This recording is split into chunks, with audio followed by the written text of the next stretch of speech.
It started over just £40. Two men had shorted their drug dealer, not by much, but enough to cause tension. At first, the messages between them were calm, almost routine. It looked like they were going to settle the debt, meet up, and put things right. But when the meeting finally happened, the two men had something else in mind. 5 gunshots ripped through the air.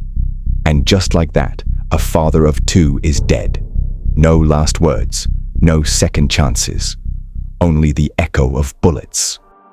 It's mid-2018, and 28-year-old Joshua Bains is steadily building his drug operation. A known face in the local scene, Joshua isn't running the biggest line in town, but it's growing. His business model is simple. Sell small portions of Class A drugs to street-level dealers, keep the line moving, and the money flowing. Among those he supplies are Jerome Smikle and Kayongo Shuleko, 2 dealers who initially were reliable customers. Every deal was smooth, cash up front, product in hand. But in early October, that changed.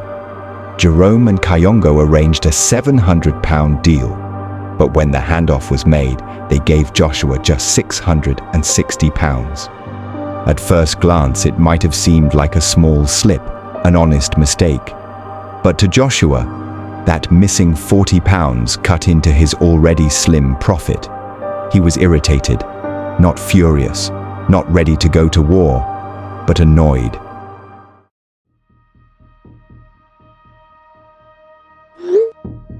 Joshua sent a text to Jerome pointing out the obvious. The money was short. The replies came quickly. Jerome and Kayongo didn't argue. The tone was calm, almost apologetic. They agreed to make it right and arranged to meet Joshua that same night. To Joshua, it seemed straightforward. A simple fix. It was only £40, nothing worth stressing over. What could possibly go wrong? But what Joshua didn't know was that Jerome and Kayongo weren't planning to settle a debt. They had something else in mind, and by the time he found out, it would be far too late. Just before 9 p.m., Joshua was driving his VW Golf toward the Upton area with a friend in the passenger seat. He pulled over outside a local mini-market and stopped. This was the meeting spot. Joshua stepped out and began calling Jerome and Kayongo to let them know he'd arrived. Moments later, a white Ford Focus pulled up. Jerome was behind the wheel. Kayongo sat beside him. Joshua approached the car and climbed into the back seat. For about 2 minutes, a quiet conversation unfolded inside, a discussion no one would ever hear, and one that would turn deadly. Joshua stepped out of the Ford, but so did Jerome and Kayongo. Whatever was said inside that car, it sparked immediate tension. Voices were raised, things turned hostile. From the Golf, Joshua's friend watched it all unfold. Alarmed, he jumped out to intervene. But he was already too late. What he didn't know was that both Jerome and Kayongo were armed, and as they exited the vehicle, they each drew loaded handguns. Then, chaos. Gunfire erupted. Bullets cracked through the night air. Joshua's friend dove into a nearby bush, scrambling for cover as shots rang out. But Joshua had nowhere to run. The focus was on him. Trapped and exposed, he was struck in the chest. A single, fatal shot that would end his life in the street where he stood. Police and paramedics raced to the scene, but it was already too late. Members of the public were trying desperately to save Joshua's life. One of them even held his hand as he took his final breath. But the gunshot wound to his chest proved fatal. A major manhunt was launched. Detectives were pulled from their beds and rushed into an immediate, high-priority investigation. While the police worked through the night, the killer duo was already on the move. Just after 9 o'clock last night, police here in Northamptonshire received a call from a member of the public reporting what they believed to be the sounds of a gun. That was followed by several other calls from the local community reporting the same. Officers attended with the ambulance service and confirmed a victim had gunshot wounds here in Upton. When Jerome and Kayongo fled the scene, they immediately made a call to Lewis Carmody, a known associate. The message was blunt: something serious had gone down and they needed help. No questions asked, Lewis agreed.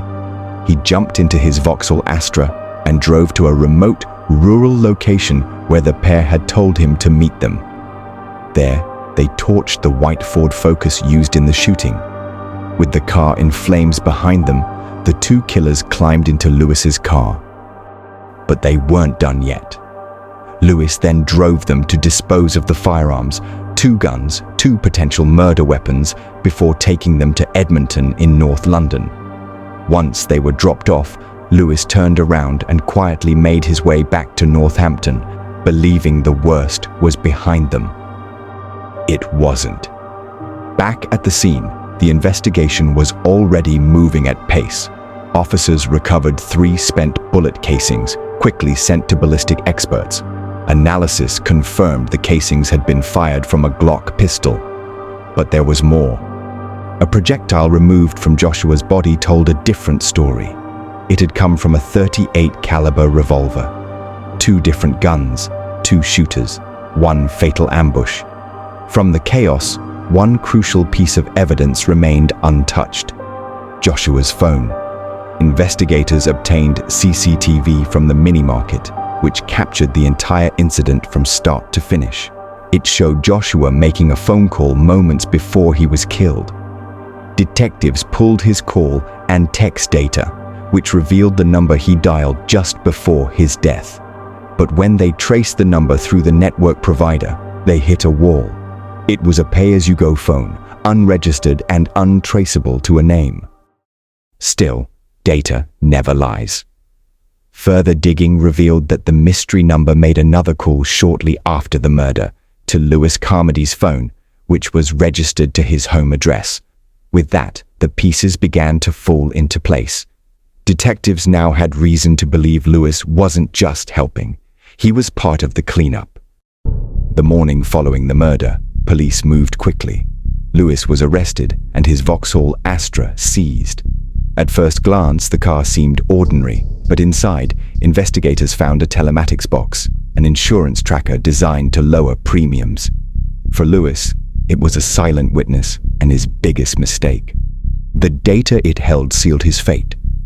It showed that on the night of the murder, Lewis's vehicle had been in the exact rural area where the Ford Focus was torched. Then, it tracked his journey from that location directly to North London and back to Northampton. Police now knew the gunman had been dropped off in London, and that's where the manhunt focused next. 2 killers were still at large, but now the net was closing. 2 weeks had passed since the murder, and police were growing increasingly eager to question Jerome Smikle and Kayongo Shuleko. Despite their best efforts, both men had vanished. Intelligence placed them in London, but multiple attempts to locate them there had led nowhere. Then a tip-off changed everything. Anonymous information suggested the 2 suspects had returned to Northampton, hiding out in a flat just miles from where Joshua Bains had been gunned down. At first, detectives were skeptical. It seemed reckless, unthinkable even, that the killers would return to the scene's doorstep. But the lead was too specific to ignore. Instead of kicking in the door, police played it smart. A surveillance team was deployed to quietly monitor the flat. Hours passed. Then, movement. A woman exited the building and walked off toward a nearby shop. That's when the decision was made. If someone was hiding inside, they were likely expecting that woman to return.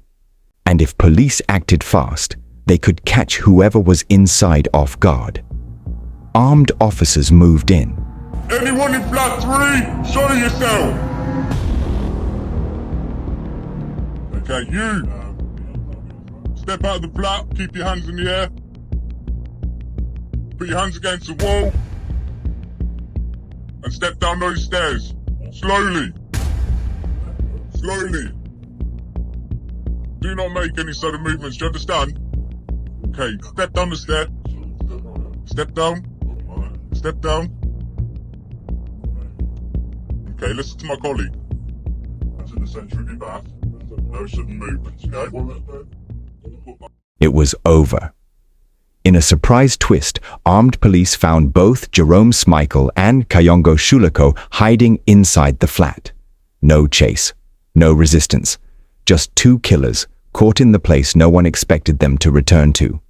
They were arrested on the spot and taken into custody.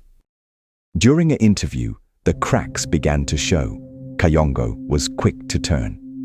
Under pressure, he pointed the finger directly at Jerome, trying to shift the blame and save himself. But the evidence was stacked too high for finger pointing to matter.